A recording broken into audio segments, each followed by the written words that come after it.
сөзсүз Кыргызстан оңолот. Мен буну видеону Санжар Калантайга чыгарайын десем, Санжар Калантай бийликтин партиясы, бийликтин роли болуп калыптыр. Чыгарбады. Көп сайттар чыгарбады. Жана Чындык Кейжи деген сайт бар. Ага дагы жөнөтсөк алдагы айтты, ушундай бизди бийлик ушундай кысымга жасап атат, биз чыгара албайбыз деп. Макул дедим. Бирок чынында Мадумаров келечектеги президент болсо, эгер бийлик bunday olsa бийлик бербейт. Толук элдин күчү менен алышыбыз керек. Мадумаровду президент кылышыбыз керек. Садыр Жапаровду премьер-министр кылыш керек. Калган айыл өкмөттөн баштап бардык чөйрөнү өзгөртүш керек. Бардык. Себеби бардыгы бир жейт коррупционерлер. Ошондо Кыргызстан оңолот, Кудай кааласа. Итак оңолот, Кудайым буйрса. Жаштардын келечеги. Ушундай грамотный жаштарыбыз бар. Россия мамлекетинде жүрүшөт. Дипломдордун окууларын бүткөн, көчө шыпырып жүрүшөт. Алар иштей алат. Себеби кыйындыкты көргөн адам иштей алат.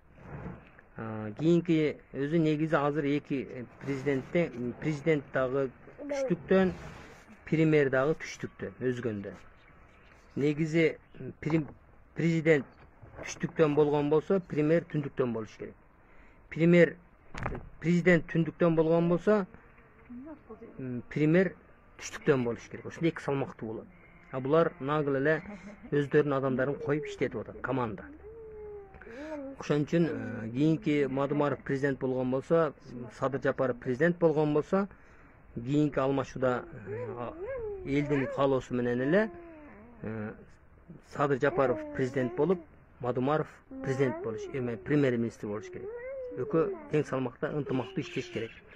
Анан муну окшогон, жанагы окшогон азыркы бийликтерди акимине баштап, айыл өкмөтүнөн бери бирөөсүн да ишке жакындатпай, буларды акчасын, жеген акчасын кустуруп, буларды төлөтүп, камабаш керек. Буларды төлөтүп, буларды ушу Россияга барып, мекендештердин ордуна буларды иштетиш керек.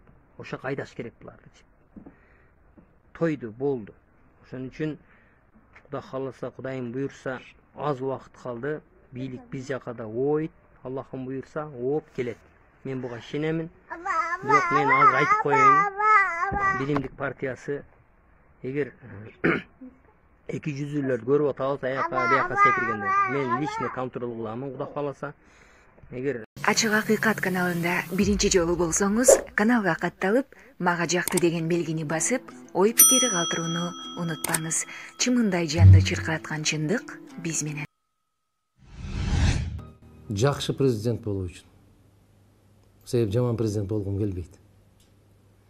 Бул биринчиси, экинчиси, мына ушундай болуп аткан башаламандыктардын баарына чек коюп токтотуп, дүйнө бизди ушул өнүкпөй калган жапайы өлкө катарында эле көрө бербестен, биз кылымга арткан каада салтыбыз бар, тарыхыбыз бар, абдан сабаттуу, өтө маданияты жогору эл экенибизди дүйнөгө даңазалап көрсөтүү үчүн.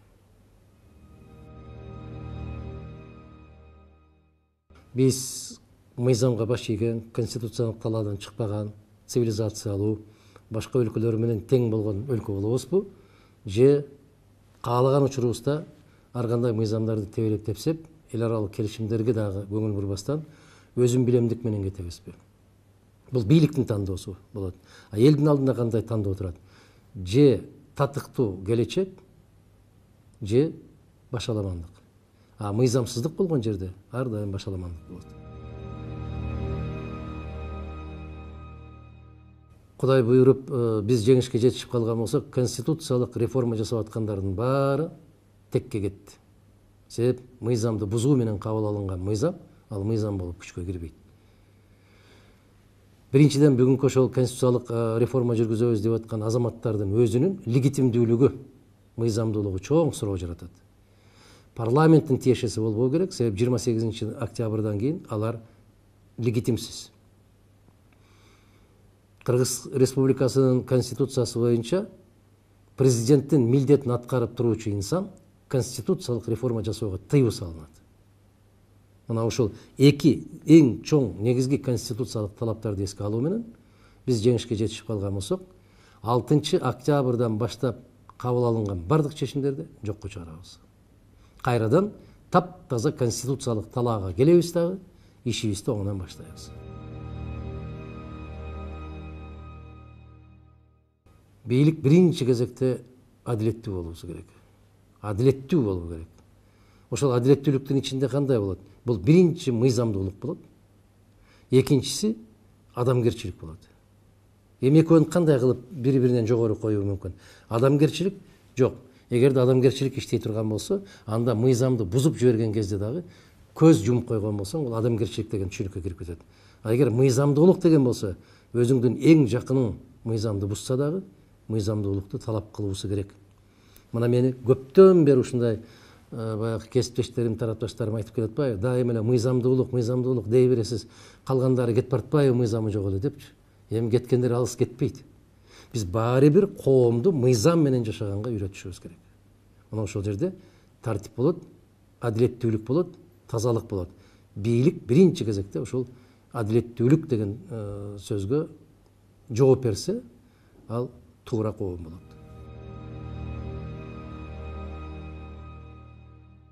Биз өзүбүздүн жаштарыбызды, өзүбүздүн балдарыбызды мыкты мектептерде, мыкты окуу жайларда окутушубуз керек. Тилекке каршы бүгүн гана жанакы рейтинг чыкты. 100 мыкты окуу жайлар дегендин ичине бир да Кыргызстандын окуу жайы кирген жок. Эң алдыңкы окуу жайы деген 186-чы ушундай орунда турат да. Бул деген сөз келечеги жок өлкө деген сөз. Экономиканы сөз кылып эмне кылабыз, маданиятты сөз кылып эмне кылабыз, конституцияны сөз кылып эмне кылабыз. Эгерде биздин мектептерибиз, жогорку окуу жайларыбыз бүгүнкү талапка жооп бербей атса, бул не деген шумдук? Биздин эле коңшу турган казак элинин, биздин туугандардын, боордоштордун Аль-Фараби университети 16-чы орунда экен. Карап көрүңүз. Ошондуктан экономика башка деп кыйкырардын алдында биз билим жана билим деп айтышыбыз.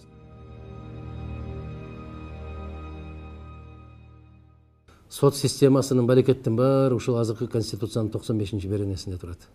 Соттордун кынтыксыз жүрүп туруусун, жүрүш баскан тургандарын көзөмөлдөөчү бир уюм түзүп алган да, мамлекеттик орган түзүп алган. Сот тандоо.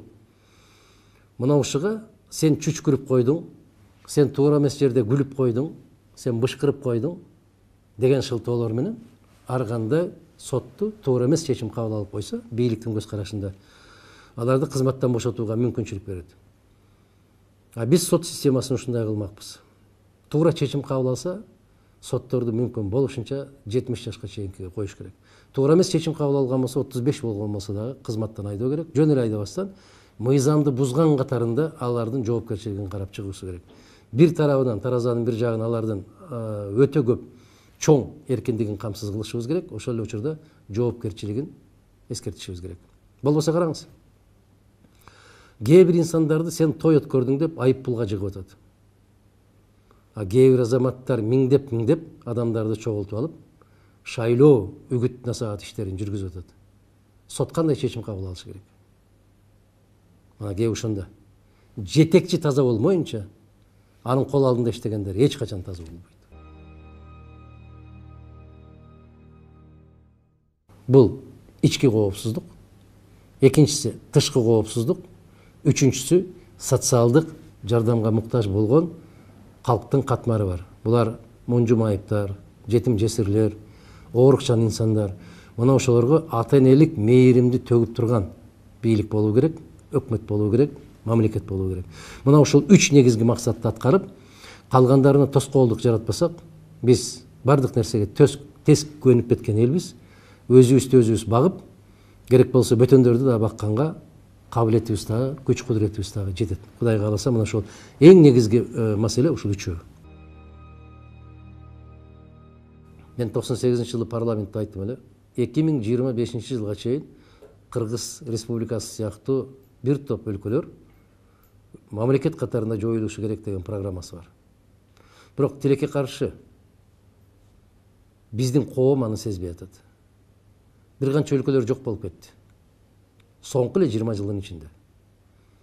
Биз да ошолордун тизмесиндебиз. Бирок ошолордун түзгөн программасын ишке ашырууда биздин кыргыз саясатчымын деп саясаттан такыр түшүнүгү жок азаматтар кокустан түшүп калган азаматтарыбыз келип бийлик башына ошолор алып келет, ошол программаны ишке ашыруучулар. Себеп Кыргызстанда акча болсо баарын чечесин деген уран менен иштешет.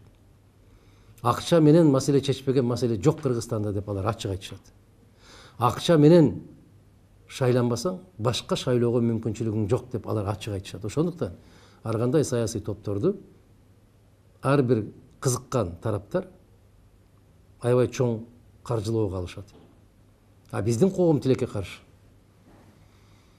Ким тарабынан берилип атат, эмне үчүн берилип атат? Аны иликтегенге такыр дареметибиз жетпейт. Бергенди ала беребиз, эртеси ыйлай беребиз. Ошондуктан бекер айтпайт.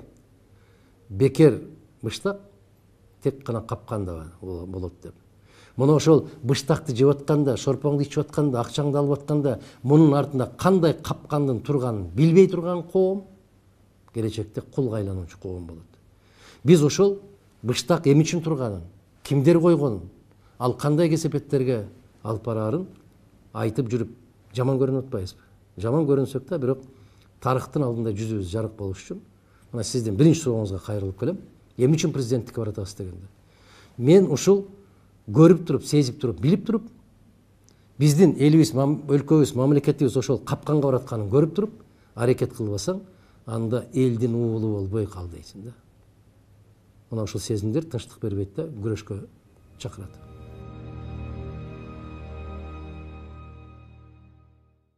Жылдардын башында Америка Кошмо Штаттарында кылмыштуулук аябагандай каттуу туу чокусуна жеткен мезгилде Эдгар Гувер деген пайда болгон.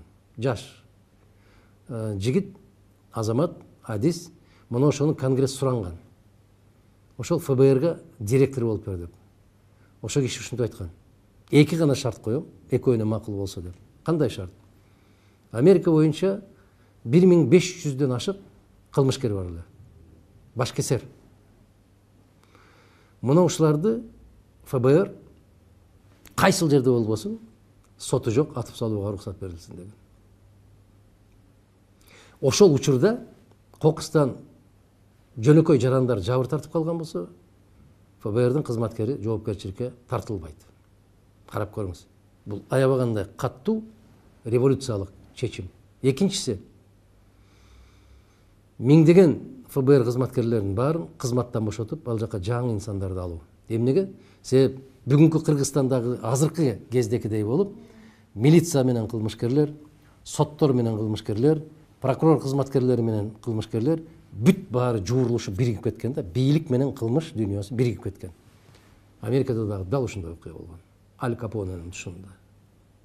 Мына ошол эки шартты койгон. Таң калыштуусу, Американын Конгресси ушуга макул болгон. Натыйжада өтө кыска мезгилде Америкада кылмыштуулукту жокко чыгарды. Эдгар Гувер фантастикалык популярдуулукка жетишти. Себеп бүтүндөй элди безелентип аткан кылмышкерлерди жок кылды. Бүгүн кандай чараларды колдонушубуз керек? Тазалык, чечкиндүүлүк, мыйзамдуулук. Мына ушул 3 ураандын астында жигерденүү менен кызмат кыла турган болсо, кылмышкерликти Кыргызстанда жоготуп салуу эч кандай кыйынчылыкка турбайт. Биздин ата бабаларыбыздын дагы бир сөзү бар го. Өзүң сак бол да бирөөнү ууру тутпа дейт. Эгер өзүң кылмышкер болбосоң, кылмышкерлер менен чатагың болбосо, байланышың болбосо, аласа бересең болбосо, мына ошондо гана күрөшө аласың алар менен. А эгер бийлигиңди дагы, байлыгыңды дагы дал ошолор аркылуу ишке ашырып аткан болсоң, алардын колунда барымтада калып калгандан кийин сен кантип күрөшөсүң? Бул тек гана жомок.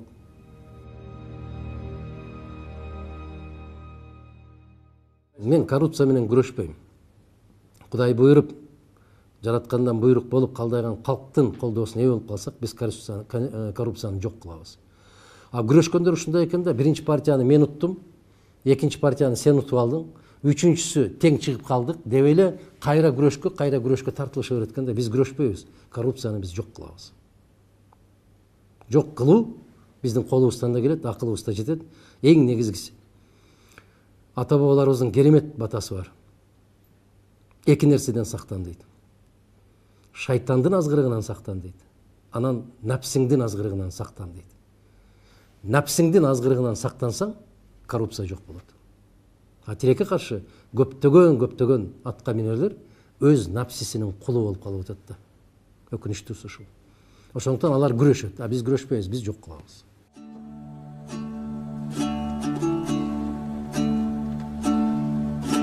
Қалайық қалың ел. Жүректің соқыры, көздің соқырынан да жаман. Ата-бабалардан қалған жұртты барықтап, сақтап, кейінгі муындарға өткөрүп беру намыскөй елдердің милдеті.